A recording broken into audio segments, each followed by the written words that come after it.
Alors, mesdames, messieurs, bonjour. C'est un honneur pour moi d'être parmi vous aujourd'hui et d'avoir l'occasion de vous présenter quelques résultats tirés des travaux menés par l'Obsan sur l'impact des DRG en Suisse. Donc, la question qui m'a été posée, les DRG nous ont-ils rendus plus performants? Alors, pour aborder cette question qui est aussi vaste que complexe, je vous propose d'effectuer un petit retour sur ce qui s'est passé dans les soins aigus lors du passage au Suisse DRG en 2012. Et ceci en abordant les effets sur 5 indicateurs. 5 indicateurs, c'est à la fois peu et beaucoup en 15 minutes, mais vous le verrez, suffisant pour se faire une première impression des évolutions en cours. Donc ces 5 indicateurs, il s'agit de l'évolution des coûts du secteur stationnaire, de l'évolution de la durée de séjour en soins aigus, des taux de mortalité intra-hospitalière, des taux de réhospitalisation et du nombre de transferts vers les secteurs en amont et en aval des soins aigus. J'aimerais aussi insister sur le fait que les chiffres que je vais vous montrer sont les conséquences qui sont observables statistiquement au niveau national, donc ce qui n'exclut pas des particularités au niveau régional ou des situations particulières au niveau d'un hôpital. Ce qu'on vous montre aujourd'hui, c'est les tendances qu'on peut observer vraiment en moyenne suisse sur ces différents indicateurs. Et les chiffres que je vais vous présenter sont tirés de nos 2 études qui ont été réalisées sur mandat de l'Office fédéral de la santé publique dans le cadre du programme d'évaluation de la révision de la LAMAL sur le nouveau financement hospitalier. Elles portent la première sur l'évolution des coûts et du financement dans le système de soins depuis la révision du financement hospitalier et la seconde sur la qualité des prestations stationnaires toujours suite à ce changement législatif. La période d'observation est relativement courte, 2010-2015, donc trop courte pour que l'on puisse établir des liens de cause à effet. C'est peut-être quelque chose d'important, c'est ce qu'on vous montre sont des évolutions. On ne peut pas établir vraiment des liens de causalité sur une période si courte. Et cette période est si courte parce que c'est la seule pour laquelle les données nécessaires aux analyses étaient disponibles. Et ces données sont tirées essentiellement de la statistique médicale et administrative des hôpitaux. Voilà pour le cadre général. Je vous propose maintenant de commencer ce petit tour d'horizon, tout d'abord avec l'évolution du coût des hôpitaux dans le système de santé. Sur le plan politique, vous vous souvenez que l'objectif de la révision est de ralentir la vitesse d'augmentation des dépenses pour le secteur stationnaire des hôpitaux. Et le graphique que vous avez sous les yeux représente justement l'évolution de ces dépenses sur la période 2010-2015. Donc ici, peut-être une précision importante. Avec les données que nous avons à disposition, les coûts des hôpitaux pour le système de santé ont été mesurés à partir des revenus des hôpitaux pour le secteur stationnaire. Simplement parce qu'il s'agit en réalité des 2 faces de la même médaille, puisque ce qui est payé par les uns sous forme de coûts est encaissé par les autres sous forme de revenus. Et encore un élément de précision, donc les revenus dont on parle ici, revenus totaux, comprennent aussi bien la rémunération des prestations de soins aux patients que les contributions pour les prestations d'intérêt général. Donc, qu'est-ce qu'on observe sur cette évolution? Vous voyez que le système a connu une sorte de choc initial autour du moment, je dirais, de l'introduction des forfaits par cas. Vous voyez que les revenus ont augmenté de 7% en 2011, c'est-à-dire à l'année qui a précédé le changement de loi. Ici, probablement par une anticipation du changement de système. et elle a connu une nouvelle augmentation de 7% en 2012 au moment du passage au forfait par cas. Ensuite, dès 2013, on revient à une croissance qui est plus habituelle pour le secteur de la santé, avec une augmentation d'environ 3% par an, à chacune des années 2013, 2014 et 2015. Donc si un petit peu résumer ce qui s'est passé sur cette période, je dirais que le choc initial créé par le changement de système a déplacé vers le haut le niveau des dépenses de 14% en 2 ans, ce qui représente à peu près 2 milliards de francs, et qu'ensuite la croissance est repartie à un niveau plus modéré depuis ce niveau plus élevé. Maintenant, quand on observe une augmentation des revenus totaux, on peut s'interroger sur le facteur qui est à l'origine de cette hausse. Est-ce qu'il s'agit plutôt d'une augmentation qui est liée à une augmentation du nombre de cas d'hospitalisation ou plutôt à une augmentation des revenus par cas d'hospitalisation? Donc, est-ce qu'on est plutôt face à un effet prix ou face à un effet quantité? Pour répondre à cette question, je vous propose ce deuxième graphique. Je sais que c'est un petit peu indigeste, mais c'était difficile de vous le montrer autrement. Donc, on retrouve sur ce graphique la ligne qui est tout en haut, qui est la courbe qu'on a vue tout à l'heure, les revenus totaux.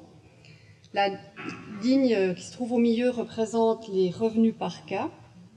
Et là, vous voyez que ces revenus par cas ont fortement augmenté en 2011 et 2012, de 11% en 2 ans, et ensuite se sont stabilisés avec une croissance quasi nulle sur la période suivante de 2013 à 2015. Pour ce qui est du nombre de cas d'hospitalisation, donc la courbe qui se trouve en bas du graphique, vous voyez qu'elle a une augmentation continue, régulière sur l'ensemble de la période. Les cas d'hospitalisation augmentent de 2,4% en moyenne annuelle, mais sur une tendance de long terme. Donc si on cherche à répondre à cette question plutôt effet prix ou plutôt effet quantité, on doit distinguer 2 périodes. On a la première période, 2011-2012, où l'augmentation des revenus totaux s'explique essentiellement par une augmentation des revenus par cas. Donc on se trouve essentiellement face à un effet prix. Et puis une deuxième période, 2013 à 2015, où c'est surtout l'évolution du nombre de cas qui explique la hausse des dépenses totales pour le secteur stationnaire. Et donc on est plutôt face à un effet quantité. Donc voilà un petit peu ce qu'on pouvait dire pour l'évolution des coûts. Maintenant, que peut-on dire de l'évolution de la prise en charge en soins aigus? Donc ici, on va se concentrer sur les caractéristiques mesurables avec les données disponibles sur ces éléments qui sont plus liés à la manière de prendre en charge les patients, avec tout d'abord un premier indicateur qui est la durée moyenne de séjour en soins aigus. Et là, vous constatez qu'elle se raccourcit constamment, puisqu'on est passé de 6,2 jours d'hospitalisation en moyenne en 2009 à 5,5 jours en 2015.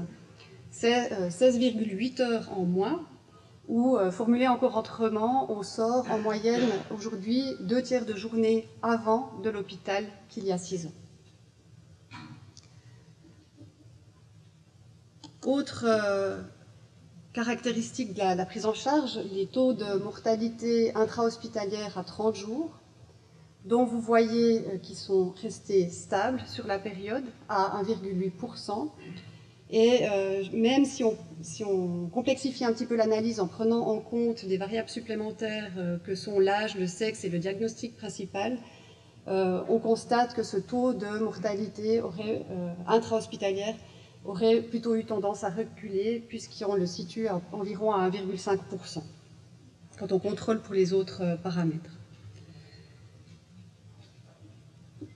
Autre élément important, la part de réhospitalisation dans les 18 jours. Et là, vous constatez que ce paramètre-là, cet indicateur-là, est en augmentation. On est passé d'un taux de réhospitalisation dans les 18 jours qui était de 1,9% en 2009 à 2,5% en 2015, toujours dans les soins aigus.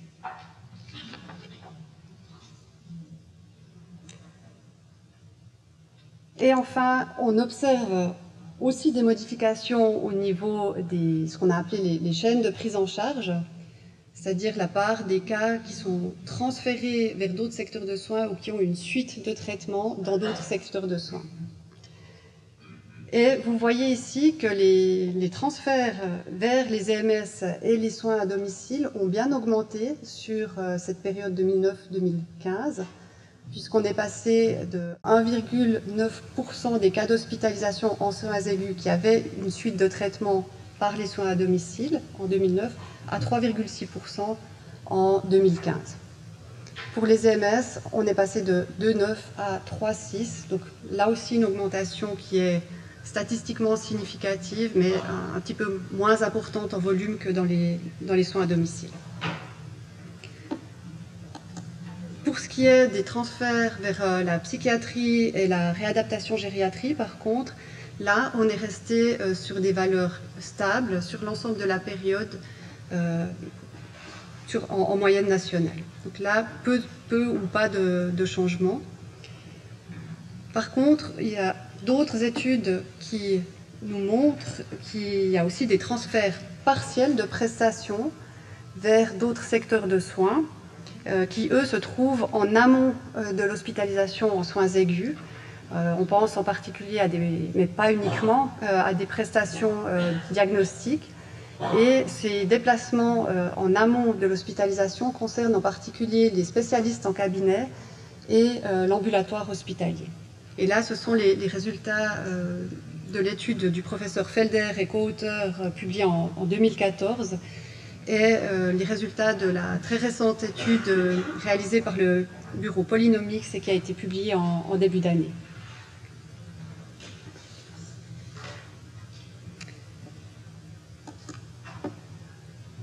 Donc voilà, c'était un tour d'horizon rapide. Quelles conclusions peut-on en tirer ? Je dirais, ce qu'on peut dire, c'est qu'à fin 2015, certains indicateurs évoluaient dans le sens souhaité par le législateur. On pense en particulier à la réduction des durées de séjour. Certains un petit peu moins, les taux de réhospitalisation. Il y a aussi des questions ouvertes. On peut se poser la question concernant l'augmentation de 3% des coûts stationnaires qu'on observe sur la période récente. Est-ce que c'est un taux qui va s'installer dans la durée ou est-ce qu'il s'agit plutôt d'une correction, d'un effet de correction de la hausse très importante qu'il y a eu dans les années 2011 et 2012 et que c'est plutôt quelque chose de provisoire? Là, c'est des éléments, c'est vraiment des questions ouvertes auxquelles on n'est pas en mesure de répondre actuellement. D'autant qu'avec les données statistiques, eh bien, par définition, on est en retard sur la réalité. Les résultats que je vous ai montrés aujourd'hui comprennent les données jusqu'à fin 2015. On est à fin 2017, donc il y a encore 2 années où les valeurs, la situation a pu évoluer par rapport aux résultats qu'on peut vous montrer. Et puis, un autre élément encore, c'est que clairement la révision n'a pas fini de déployer ses effets. Les effets d'une révision d'une telle ampleur, un changement de paradigme aussi important, les effets se mesurent sur le moyen long terme. Et c'est la raison aussi pour laquelle l'évaluation qui a été mise en place par l'OFSP se poursuit jusqu'à fin 2019. Donc les résultats qui ont été présentés aujourd'hui sont à comprendre comme une sorte d'arrêt sur image, mais le bilan final de ce qu'aura apporté cette révision est à tirer ultérieurement. Voilà, je vous remercie de votre attention et si certains d'entre vous souhaitaient avoir des chiffres vraiment plus détaillés, je vous invite à consulter notre site internet sur lequel vous trouvez toutes nos publications.